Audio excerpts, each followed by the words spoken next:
Hey man, thanks for checking out Billy the Kid Adventures. In today's episode, we'll be taking a look at some cool London rock and roll sites.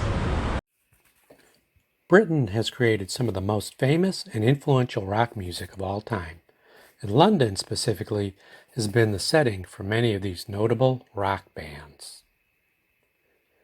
Located throughout London are historical plaques commemorating unique places, people, and events, including many related to London's rock and roll scene, such as these. Check out the plaque for one of my favorite bands, Pink Floyd, commemorating the band's founding here at Regent Street Polytech, where they attended school together. Pink Floyd's Roger Waters and Nick Mason were present when the plaque was unveiled a few years back honoring Pink Floyd.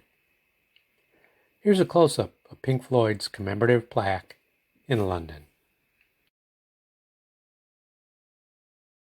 And behind me is the former Battersea Power Station, featured on the cover of Pink Floyd's Animals album.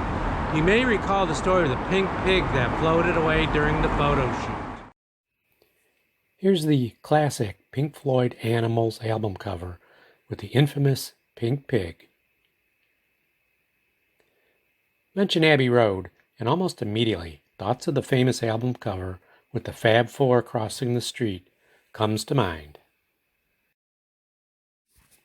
Many folks don't realize that amongst all the great albums recorded at Abbey Road Studios were two of my Pink Floyd favorites, Dark Side of the Moon and Wish You Were Here.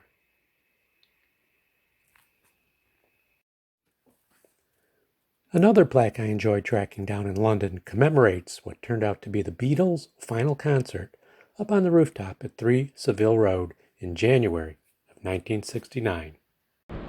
Right behind me on 3 Saville Road is the rooftop concert location for the Beatles' final concert together.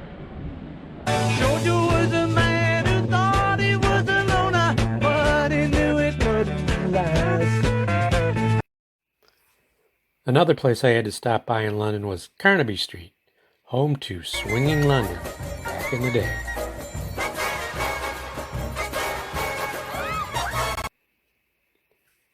Carnaby Street was the groovy place to be, where fashion and music melded together, and was frequented by such folks as the Beatles, Jimi Hendrix, Rolling Stones, and The Who, and of course their fashionable mod followers. Today's Carnaby Street is a pedestrian area of shops, including the newly opened RS number 9. If you're looking for swinging London, Carnaby Street isn't quite the scene, but there are a number of nice places to go visit and shop at. So just remember, while you can't always get what you want, if you need some Rolling Stones merchandise while in London, just stop by at RS number 9 on Carnaby Street, especially if you need a Rolling Stones umbrella to keep you dry in rainy London. Finally, there are two plaques in London for David Bowie. One is at the location of the former studio where he recorded Ziggy Stardust. A second plaque is at 23 Heddon Street in London, where they took the photo to be used for the Ziggy Stardust album cover. Today, Heddon Street no longer resembles the alley from the album cover and is a pedestrian street home to several fine restaurants.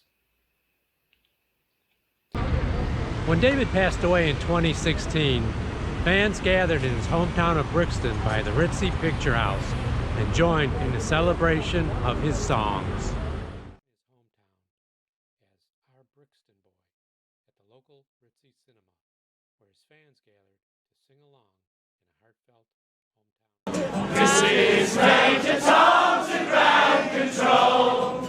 I'm stepping through the door, and I'm floating in the most peculiar way, and the stars look very different today.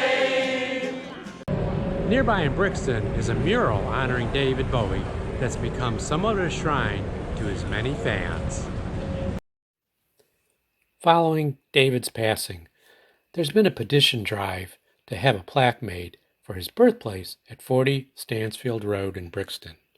Hopefully the plaque will be there sooner than later. Thanks again for checking out Billy the Kid Adventures. For more adventures, including Cleveland's Wicked Witch, check the link below for that video, along with one for my graphic novel, Hey You Punks, about growing up on Cleveland's gritty Near West Side.